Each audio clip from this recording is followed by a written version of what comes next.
Investir dans les infrastructures de transport multimodal afin d'optimiser les avantages de la zone de libre-échange continentale africaine. Focus sur le transport aérien et le tourisme. C'est sur ce thème que les travaux du 5e Forum des entreprises africaines se sont tenus le 7 février 2022 à Addis Abeba.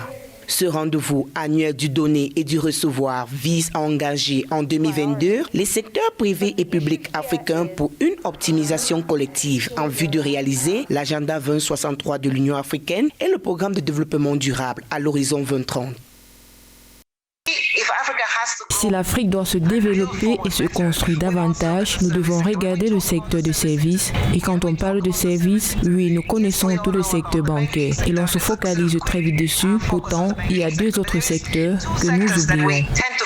D'après la Commission économique pour l'Afrique, l'implication des investisseurs privés cette année est cruciale au vu de la crise financière induite par la COVID-19. Il est impératif que le secteur privé soutienne le transport aérien en particulier dans un contexte de financement public limité. L'Afri-Exim-Bank compte apporter sa pierre à l'édification de ce projet. Nous accordons une attention particulière à toutes ces choses que l'on peut faire pour faciliter l'implémentation de la zone libre-échange. Et nous avons étudié les contraintes que les infrastructures jouent sur le commerce intra-africain. Si nous voulons élargir nos coûts en termes de commerce, il faudra construire les routes, les chemins de fer, les ports, ainsi de suite. Mais nous avons pris connaissance qu'il sera nécessaire de prendre une approche de courte, moyenne et longue durée.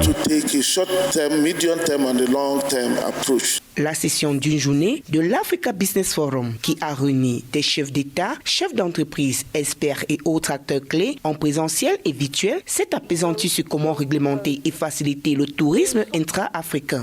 La 5e édition du Africa Business Forum a aussi permis d'évaluer la faisabilité de cette initiative qui appelle à une véritable mobilisation de ressources financières et matérielles.